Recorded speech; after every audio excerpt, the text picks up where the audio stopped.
Chair Vega Pederson, thanks for being here. I appreciate it. Yeah, it's great to be here. Thanks, Ken. In your announcement, you said you decided not to run for a second term, quote, after a lot of reflection and heartfelt conversations with your family. Can you elaborate on that? Yeah, this has honestly been probably the hardest decision that I've ever made in my life. I love the county. I love the work that we do. The employees and the people who do this work are just incredible. And I've seen that in my 9 years that I've been here so far.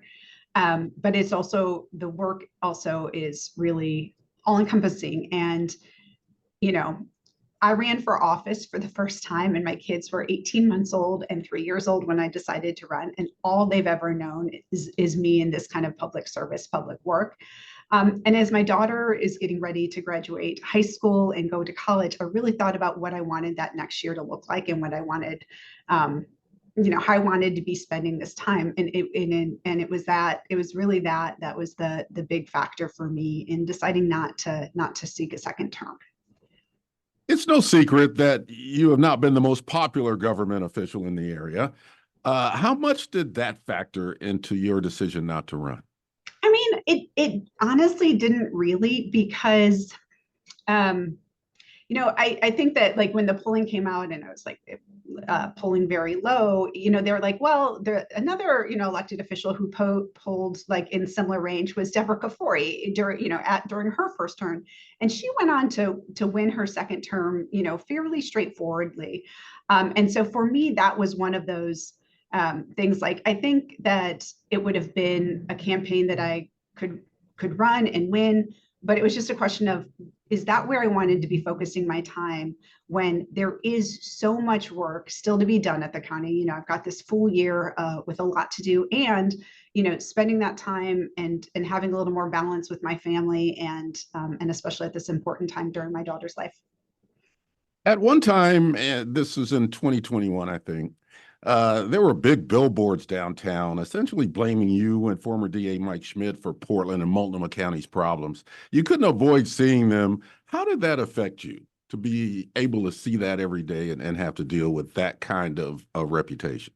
Yeah, and I will tell you, it felt so ridiculous. And the reason is that when those billboards came out were actually in like spring of 2023, when I just had been elected. Like, I just started in January of 2023 as chair.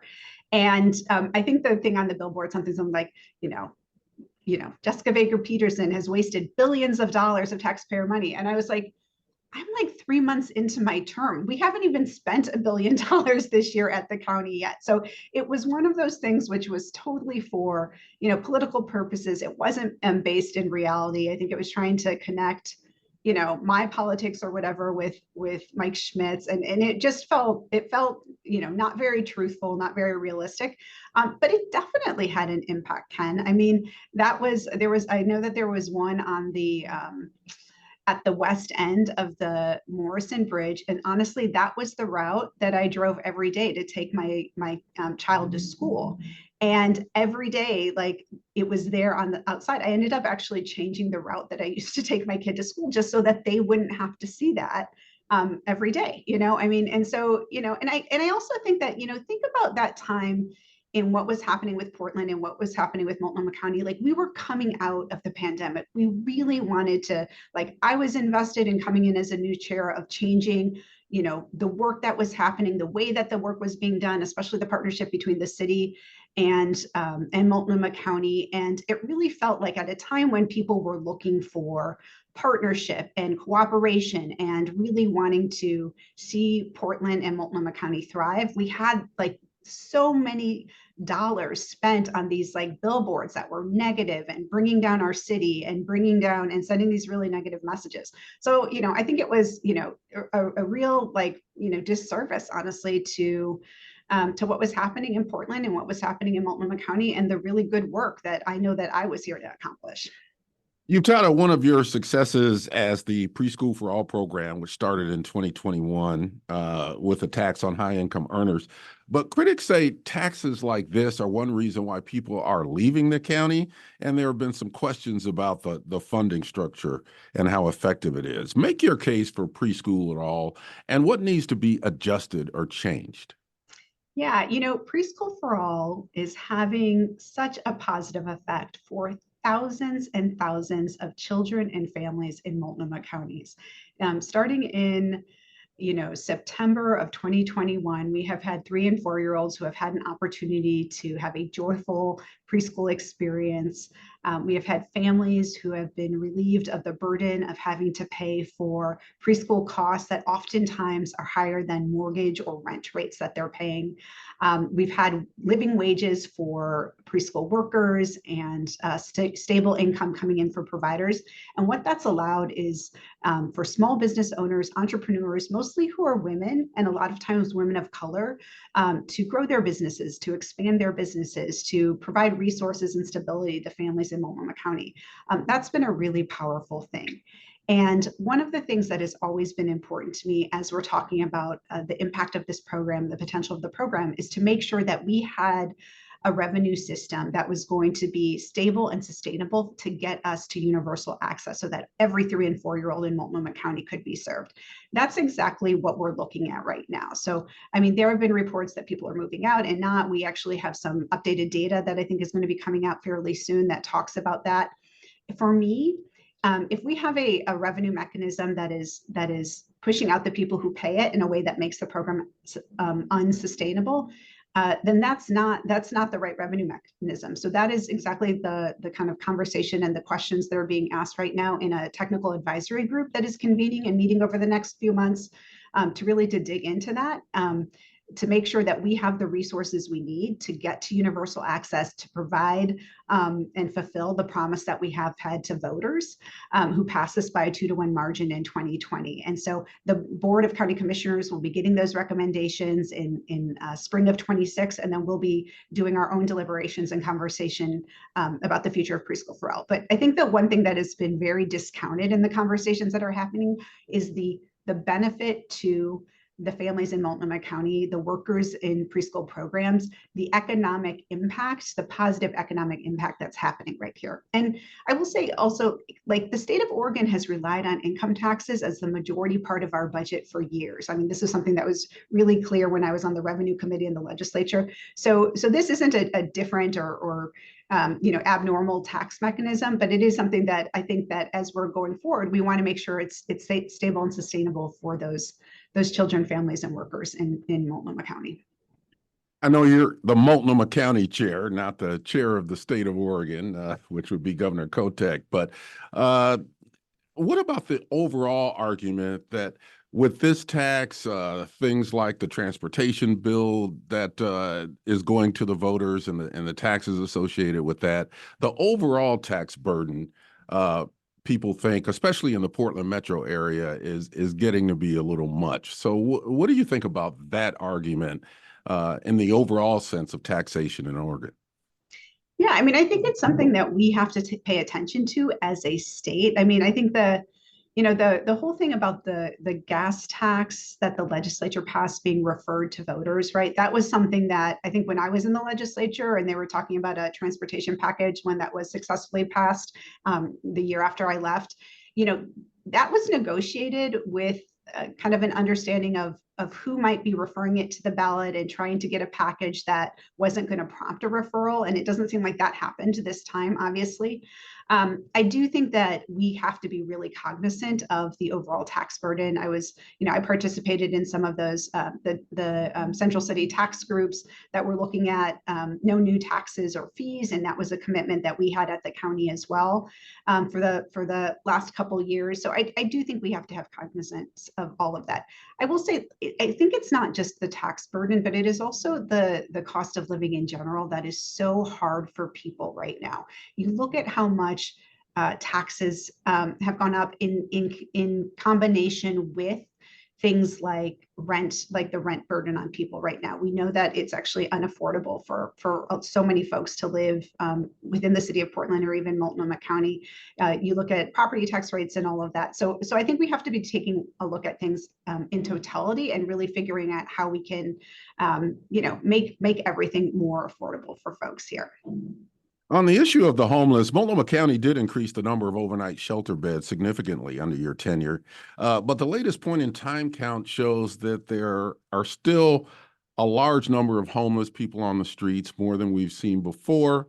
Where's the disconnect here, and why can't we get ahead of this problem?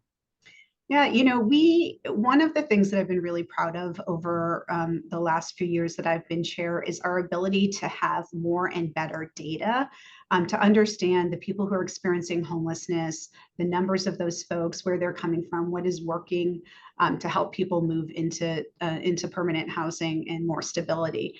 And one of the things that the data does tell us is that even though we are housing and sheltering more people than ever before in the history of Multnomah County and the city of Portland, we actually have more people each month becoming homeless, new for the first time. And that's some of the things that the data is telling us. So we have to get a handle on the inflow of people into homelessness. And that means looking at things like the price of rents, the number of new houses that we have, the new apartments that are being built, like all of that is going to be a key piece of this.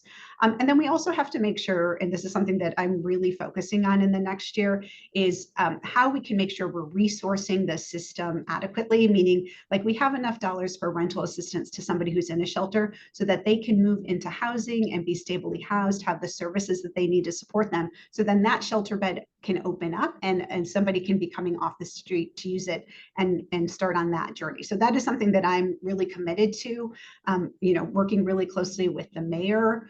I'm seeing that happen over the next year. And I've also been really proud of the way that both my board of commissioners as well as city council have leaned into some of the work that we're doing with our homeless response system and our updated homeless response action plan. Just in the last couple of weeks, both the city of Portland and the board of county commissioners have approved the updates to that plan that is really going to give us some, not just like the indicators that we're watching, but really the strategies of making sure that our system is serving people in the best way possible. The Multnomah County Deflection Center opened in 2024 for people charged with minor drug crimes. It's not being used to its capacity. Only 29% completed deflection in the last numbers that we have. Even the DA says that it's just not working. Clackamas and Washington counties they mandate treatment, and jail is kind of the hammer they use to make sure that people complete it. Should Multnomah County do the same thing? Yeah, it was really interesting to be putting together a deflection system with the partners that are at the table for that. It's the courts, it's the district attorney, it's providers who are providing services to folks who have substance use disorder. It's county folks, it's public defenders, right? So there's a group that's there who's making decisions about the deflection program, and that group is still meeting. So right now we're at a point where we've had over a year now of seeing how things worked. I think two things have become really clear. One, we need more people coming into the system. So the way that Multnomah County set up the program, it was totally reliant on law enforcement to bring people through the door. So when we talk about 600 people in the first year served, that was really reliant on law enforcement bringing those people in. They have so much that they're trying to do and work on that they don't always have the capacity to bring that person who might be sitting out on the street, who's obviously, could use some of the deflection services to come in. So we've opened the door. We've had new pathways and new ways for people to come into deflection. But the second piece is like, what is considered a successful deflection? So our rates that we have in the county are actually higher than the state average in terms of successful completions. But we do want to make sure that we're using all of the services that we have here in Multnomah County to the best extent. So right now we're having the conversation of like, what does constitute success? And we set a pretty low bar for the first week, and that was that group decision for the first year, because we wanted to see what it was like. This was a brand new thing that the legislature was starting. So what we're doing now is looking at, okay, how can we engage people for a longer period of time so that they can be further along their path to stability? That's going to look different for different people, but we want to make sure that there is a component of there where they're getting a screening and really finding out what's the best thing that they need in order to be healthy, in order to get on that path to recovery. So there'll be more work happening on that over the next couple months. We all want to see the resources that we have in our community available for people who are experiencing addiction used to the best extent. I certainly feel that, and I think we do have an opportunity, and it is the right time to be having that conversation around deflection. What about mandating treatment? I mean, a lot of the deflection is voluntary. You volunteer in. You could walk out if you want to in Multnomah County now. What about mandates to make sure that people who should get the treatment they deserve get it? Yeah, so I think it's important to remember that the deflection program came up because of a House Bill 4002, which was passed by the Oregon legislature, and they set up a voluntary program for people to engage in deflection. So at the moment when somebody may be arrested for a PCS charge, personal controlled substance, right, like that they have in their possession of a controlled substance, they have a choice at that point to engage in a deflection program or be arrested and taken to jail. And so that itself is a voluntary program. I think what we're looking at is once somebody makes that choice to go into deflection, how are we setting up our program to make sure that they are, there's going to be a lot of stickiness for them in engaging with their plan of treatment, right? Engaging with a peer, maybe getting housing, maybe going through sobering and withdrawal management, and potentially into a treatment program as well. And so we're using the data we have in the first year to do that. Multnomah County has, one of the things that was really interesting to me as we were starting these conversations is that, like, people who had experience with past programs, like the LEAD, for instance, that got brought up. That was actually something that was tried in Multnomah County for a while, and the courts and some of the law enforcement were like, this just didn't work for us, so we're going to try something a little bit different. But we're engaging in those conversations. I do think that there's a way to hold people accountable that's also aligns with the best practices for behavioral health of getting people to really stay with a program that leads them on that path to recovery, and that's exactly what we want to be leaning into in the next year. This ties peripherally into an audit by the Secretary of State on Measure 110, which decriminalized drugs. It found that despite about $800 million in funding, we still don't know exactly how many people have been treated or how much the diversion or treatment programs have helped them. How much does that concern you, the findings of that audit, and do you feel some accountability for that? Ken, the audit was a state audit, and it was Mhm. really about OHA, right? And so this was about the Oregon Health Authority and their administration of Measure 110. And I think that what I've seen from my work at the county and my position at the county is that there were dollars that were coming into Multnomah County that made a measurable difference in the accessibility of services for people who had substance use disorder, who needed a recovery treatment, right? There were so many organizations that received funding here, and they were opening up new centers for recovery, for outpatient treatment, housing, recovery housing, right? Those are all things that we saw. The fact that the Oregon Health Authority wasn't tracking those dollars and wasn't really keeping a measure of the way that those dollars were working, not just in our community, but communities all over the state. I think that is such it was such a mistake, because it really now has called into question what has been the positive impact. And I know that there have been those positive impacts of those dollars, but it's just a shame that we don't have the data to prove that. I know that it was when Measure 110 went into effect. It was during COVID and there was a lot going on, but this was such a new thing for us. It was such an experiment. We really needed to have good oversight, accountability, and really like transparency into what was happening, so people could understand how those dollars were working and the impact it was having across the state. And so I do think I was really interested in that audit, and I do think that that more work needs to be done, because there are still those dollars that are flowing through, and we want to make sure that they're being used in the best way, and the positive impacts that they're having are being measured and accounted for. Just a couple more questions here. Some county commissioners over the years have expressed frustration over the structure of the commission, in that the chair has the power to set the agenda and advance or reject proposals from commissioners. How do you see that from your point of view? Yeah, I mean, it's I will say, like, for me, it is just a powerful position based on the county charter, right? Like, I have served as both the executive of the government itself, but also the chair of the Board of Commissioners. And I think that you know, there's no question that anyone who's an elected official in Multnomah County, from a commissioner to the DA, sheriff, auditor, right, can request things to go on the to be heard in like our public meetings. And so that's something that's always been true, but it's a matter of like scheduling that and finding the right timing. So we try to, one of the things that I've really increased over the years is just that back and forth communication that we're doing with the board so that they understand like, okay, this is what the board agenda looks like for the next, several weeks.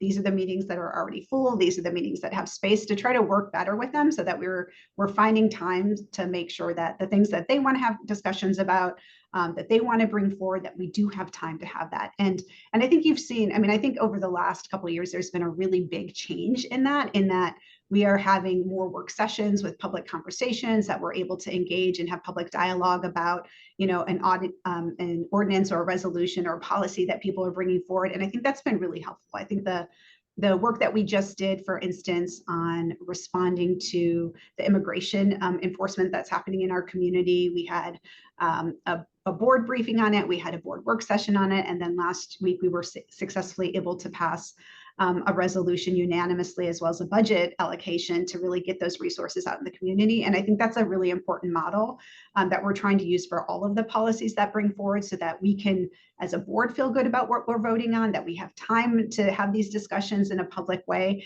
and that people have and that board members have the subjects that they're most interested in, like, available for that kind of public discussion. Last thing, you've got 1 year left in office. What do you hope to get accomplished before you leave? Yeah, I feel like I always call it like, this is my fourth quarter, right? Like, this is the time to really like lean in and drive home. And I'm really excited for the opportunity to like focus on the work over the next year.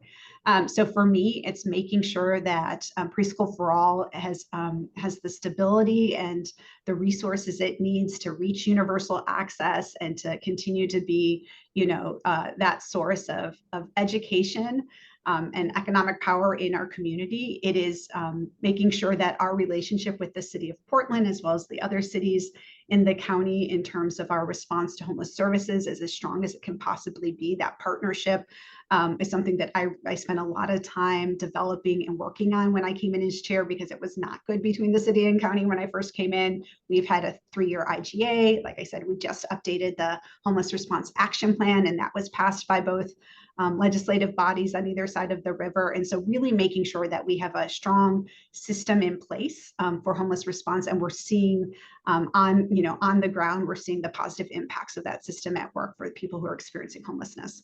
And then finally, like, we just, we don't know what the federal government is going to continue to throw at us locally.